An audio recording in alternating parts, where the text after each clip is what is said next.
जय जय श्री राम, जय जय हनुमान। राम लक्ष्मण जानकी जय बोलो हनुमान की। कैसे हैं आप लोग? आशा करती हूँ कि श्री राम की कृपा आप सभी पर बनी रहे, आप सभी स्वस्थ हो और अच्छे हो।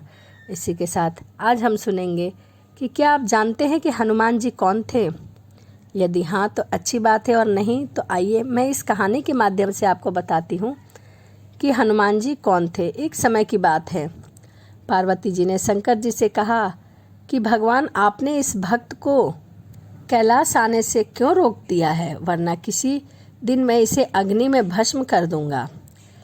यह जब भी आता है मैं बहुत असहज हो जाती हूँ।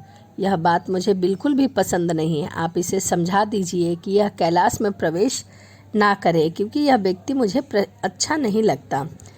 शिव जी जानते थे कि पार्वती सिर्फ उनके वरदान की मर्यादा रखने के लिए रावण को कुछ नहीं कहती है। वह चुपचाप उठकर बाहर आकर देखते हैं रावण नंदी को परेशान कर रहा होता है। शिवजी को देखते ही वह हाथ जोड़कर भगवान शिव को प्रणाम करता है और भगवान शिव को प्रसन्न करता है। भगवान शिव कहते हैं, आओ दशानन, कैसे आना हुआ? मैं तो बस आपके दर्शन के लिए आया था महादेव। आखिर महादेव ने उसे समझाना शुरू किया, देखो रावण, तुम्हारा यहाँ आना पार्वती को बिल्कुल भी पसंद नहीं है, इसीलिए तुम यहाँ मत आया करो। महादेव, या आप क्या कह रहे हैं? आप ही ने तो मुझे किसी भी समय आपके दर्शन के लिए कैलाश पर्वत पर आना पड़ता है, ऐसा आप ही ने वरदान दिया है, और अब आप ही अपने वरदान को वापस ले रहे हैं।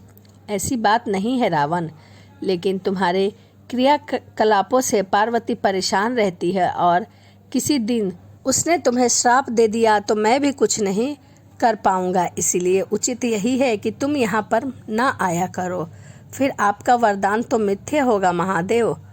तब महादेव ने कहा, मैं तुम्हें आज एक और वरदान देता हूँ। तुम जब भी मुझे याद करोगे मैं स्वयं ही तुम्हारे पास आ जाऊँगा, लेकिन तुम अब किसी भी परिस्थिति में कैलाश पर्वत पर मत आना।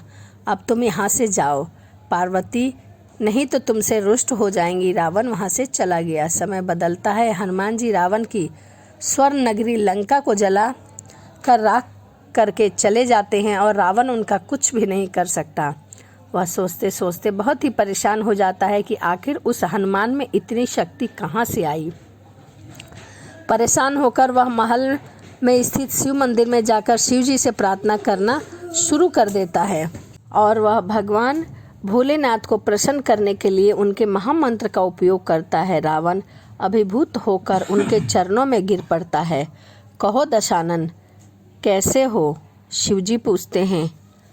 तभी रावण कहता है, आप तो अंतर्यामी हैं महादेव, सब कुछ जानते हैं। प्रभु, एक अकेले वानर ने मेरी सोने की लंका जला दी, मेरे दर्प को भी जलाकर राख कर दिया। मैं जानना चाहता हूँ कि यह वानर जिसका नाम हनुमान है, आखिर यह कौन है, कहाँ से आया है?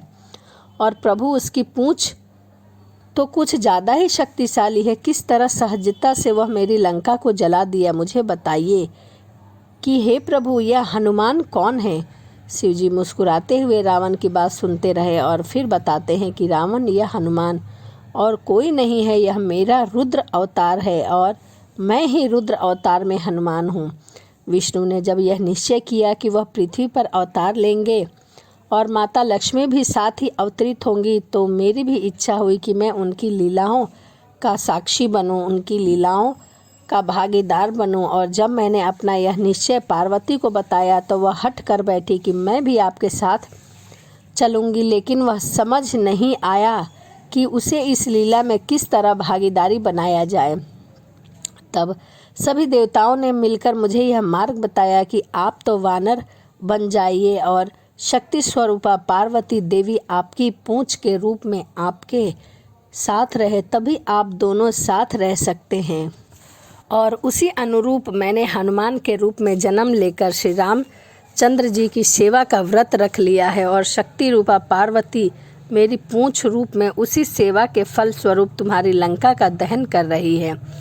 अब सुनो रावण, तुम्हारे उद्धार का समय आ गया है। अंत श्री राम के हाथों तुम्हारा उद्धार होगा। मेरा परामर्श है कि तुम युद्ध के लिए सबसे अंत में प्रस्तुत होना, जिससे कि तुम्हारा समस्त राक्षस परिवार भगवान श्री राम के हाथों से मोक्ष को प्राप्त करे और तुम सभी का उद्धार हो जाए। रावण को सारी परिस्थितियों का ज्ञान था और उस अनुरूप वह युद्ध की तैयारी करता रहा और अपने पूरे परिवार को राम जी के समक्ष युद्ध के लिए एक एक करके भेजता रहा और सबसे अंत में स्वयं मोक्ष को प्राप्त हुआ। तो यह श्री राम जी की कहानी में हनुमान कौन थे, यह मैंने बताया। आपको वीडियो के माध्यम से पता लग गया होगा कि श्री हनुमान कौन थे और उन्होंने रामायण में क्या भूमिका निभाई और माता पार्वती किस भूमिका में वहाँ स्थित थी। तो चलिए इसी के साथ वीडियो को समाप्त करते हैं और मिलते हैं अगली वीडियो में। वीडियो आपको कैसी लगी कमेंट ज़रूर करिएगा। तो चलिए मिलते हैं अगली वीडियो में। जय जय सिया राम, जय जय हनुमान।